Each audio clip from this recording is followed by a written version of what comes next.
In today's video, I'm going to talk about campaign tagging in the simplest of terms. There are three main players with campaign tagging: medium, source, and campaign. And these kind of make up the A team, if you will. And then there are two secondary players, and those are content and term. We'll call those the B team. These players don't get a lot of action because they're really intended for PPC, but we can use them for campaigns. Now let's talk a little bit about medium. So the best way to think of medium is as a bucket, and you want this to be a pretty large bucket. So Google Analytics provides us with some standard mediums: organic, referral, CPC if you're running AdWords, none, which is just direct. But then you can also create some custom mediums, such as email, social, banner, display, feed, affiliate, partner, print, TV, radio, and billboards. The one thing I'll note about creating these tags is if you use a plus sign in between your words in your tags, then those will translate into spaces in Google Analytics, which is really nice for keeping your reports nice and clean. So NOV plus newsletter becomes NOV space newsletter. The biggest mistake I see with campaign tagging is the mistagging of medium. So remember, medium needs to be nice big buckets. And what I see a lot of marketers do is tag things as medium that should be sources and even campaigns. So for example, these are not mediums. Twitter, Facebook, and those are the two biggest ones. The October newsletter, banner, but sometimes people even throw in the size of the banner, and BOGO sale. Those are just a combination of sources and campaign names. Okay, now that we've deconstructed medium, let's turn our attention to source. So source is simply put wherever the link lives, wherever it calls home.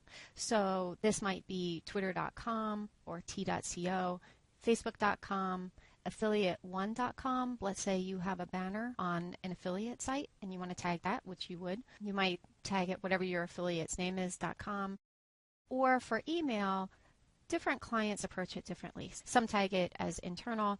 If you're using an email platform like Marketo, some people tag it as Marketo. That's entirely up to you as long as you keep it consistent. Now also, some marketers drop the .com on the sources, and I'll get to that more in a minute, how I feel about that and the drawbacks to that approach. But essentially, the most important thing to know is that the source should identify the site that your link lives on. It shouldn't be anything else like the size of the banner or the name of the campaign or anything like that. It should just be, where does that link live? That's your source. And I'll show you how to do that here in a minute. Okay, so once you have medium and source straightened out in your reports, what you'll end up with are these nice big buckets for medium. So for example, we might have medium equals social, and we'll have all these different sources such as Twitter, Facebook, YouTube, and Pinterest, all reporting inside that bucket. By now you should have a really solid understanding of medium and source and how they work together. So now we're going to talk about campaign.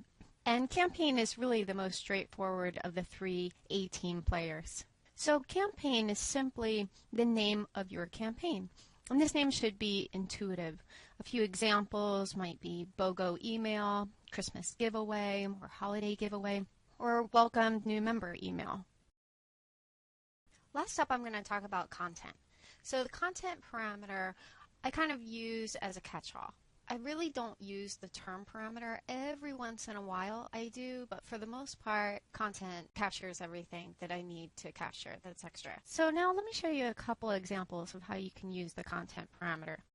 For the first one, let's say you have a partner site and you have a banner ad on that site. Now this can't be a banner ad on your own site, and that goes for all campaign parameters. These have to be on external sites pointing to your site.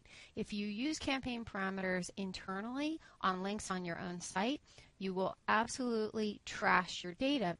Because think about it, you're taking the medium and source data that's stored in a cookie and you're saying, no, this visitor didn't come from Google Organic. Now they came from my internal banner and left sidebar or whatever. And so that has the potential of absolutely decimating your traffic. And I talk about this in a blog post with a client who trashed, I think it was 1.4 or 1.6 million visits with campaign parameters used on internal links. So you don't want to do that. But let's say that this is a partner site and you have two different banners on the site and you want to differentiate them.